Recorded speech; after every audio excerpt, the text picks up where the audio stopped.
When I was going to high school, any time I wanted the ice cream or something, I used to go to the drugstore. And I became very good friends with a pharmacist by the name of Mr. Pendergrass. And he would say, Moss, you know what? Why don't you become a pharmacist? And that was the start of the whole event. And I decided I'd become a pharmacist.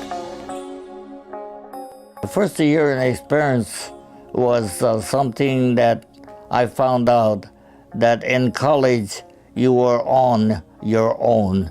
You did your own studying and you had to prepare your lessons as such and be ready when the time came for examination or otherwise.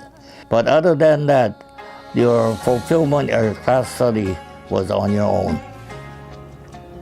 I lived with two other students in an apartment whose aunt had a home there, and they established an apartment for three of us to stay, and stayed there about 2.5 years. And at that place where we did our own cooking, ironing, and everything, whatever you could think of.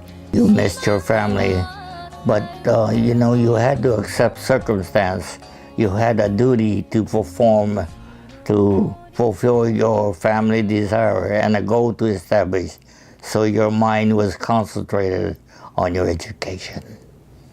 At the time when we had to leave school to go to camp, it was General DeWitt's or Executive Order 9066 that all Japanese people had to be leaving our West Coast.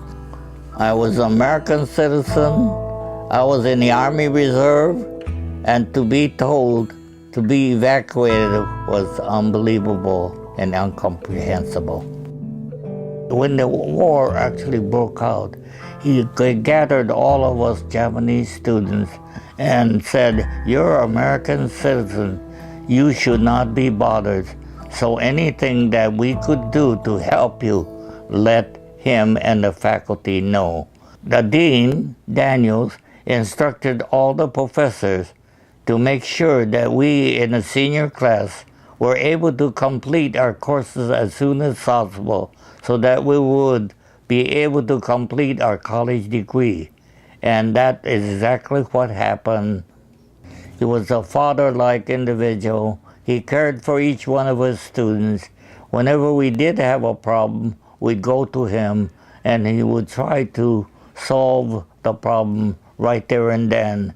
Once we finished our college with our studies being completed, then we took our state board, because our dean made arrangement that once we finished our college career and acquired our degree, he made sure that we would complete likewise our California State Board exam so that we could become pharmacists. And once that was fulfilled, and which we did incidentally, he made arrangement for us with the provost marshal for us to go home to our family still here in Clovis, California. So I came home and joined my family. After that, together with the family, we went to the internment camp in Poston 2, Arizona. Without Dr. Daniels' leadership and understanding and his compassion, maybe things could be a little different too. But he was such a good guy that he made us what we are today.